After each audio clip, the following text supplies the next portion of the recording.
Hello guys, how are you doing? Welcome to another video where we look at some GCSE questions. So this is specifically for AQA GCSE paper 2. So we have some questions and we're going to power through them and you're going to hear my thoughts as to how I answer these questions. It's always good to have a model.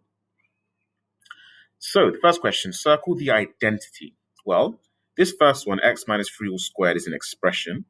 The second one, x minus 3 squared is greater than 5, is an inequality. The second one, x minus 3 squared equals 1 minus 6x. You've got the one letter. These two expressions are not exactly the same.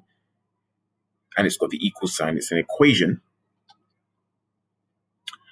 So this only works for particular values of x. So for the last one, you've got the 3 lines. And also, if you were to carry out the expansion x minus 3 all squared, it is x squared minus 6x plus 9.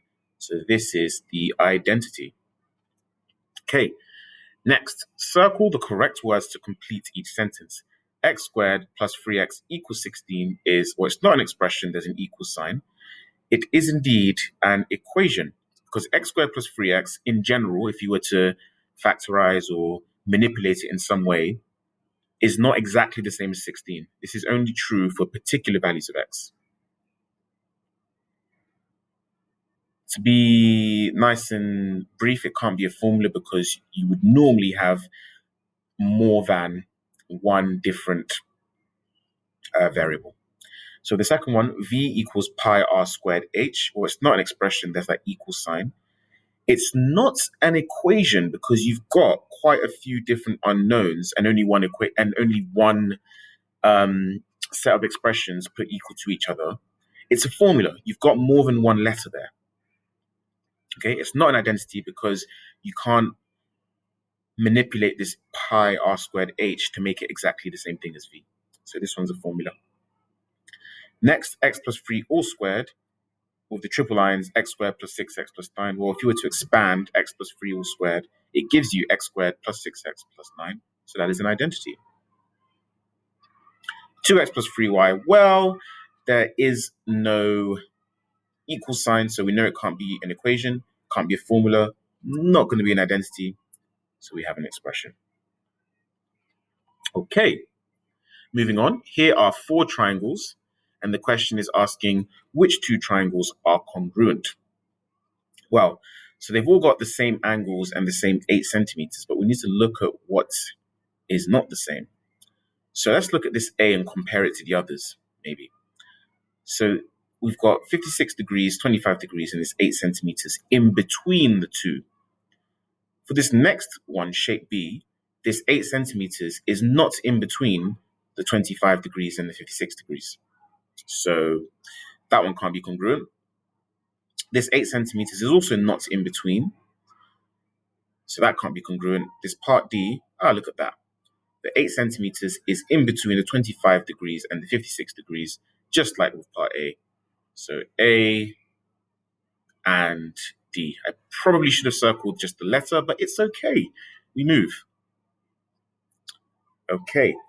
And for those that really want to know, the rule that would make these two congruent is ASA, or angle side angle. Okay, moving on. These triangles are congruent. State the condition they satisfy. Well, you've got a side, you've got the 65 degrees in between, and then another side of 18 centimeters. And that is the case for both of them. So we have S, A, S, or side angle, side. Okay, moving on, we have these triangles are congruent. And it says, state the condition they satisfy. And that is 7 centimeters, 11 centimeters, and the right angle. This is a giveaway. So we've got right angle, hypotenuse, and side. So R, H, S. Okay. Moving on to the next question. Circle the reason why these triangles are congruent. Well, we've got a right angle. We've got a side there. We've got an angle. You might be tempted to say RHS because you see the right angle, but the hypotenuse is not stated. so we can't go for that one. But remember, a right angle is an angle like other angles, you know. So you've got an angle, 32 degrees, a side, and that 7 centimeters is in between the 32 and the right angle for both shapes. So it's angle, side, angle. Okay, circle the number that is in standard form. Well, this first one, it's not in standard form because this number here is not between 1 and 10. That's less than 1. The second number, well, that one is in standard form because the first bit is in between 1 and 10, and its times 10 to the power of 7. So this is the one. Okay. Let's look at some of the other ones just to check what's going on. Well, 38 times 10 to the power of minus 3. Well, that's not standard form because you've got 38, which is not between 1 and 10. And then this next one is an interesting one because it looks like it would be in standard form, but the index has got to be a whole number, an integer.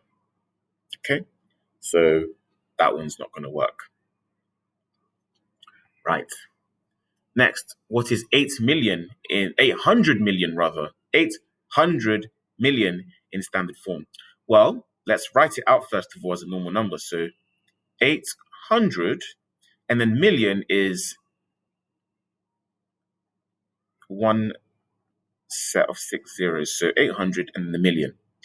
Okay, so remember, a number has to be, for a number to be in standard form, the first part has to be between 1 and 10. So it's going to be 8 multiplied by 10 to the power of, and then the question is, what's the index going to be? Well, to get from 8 to this number 800 million, we go 1, 2, 3, 4, 5, 6, 7, 8. So that's 8 times 10 to the power of 8. So that's this one over here.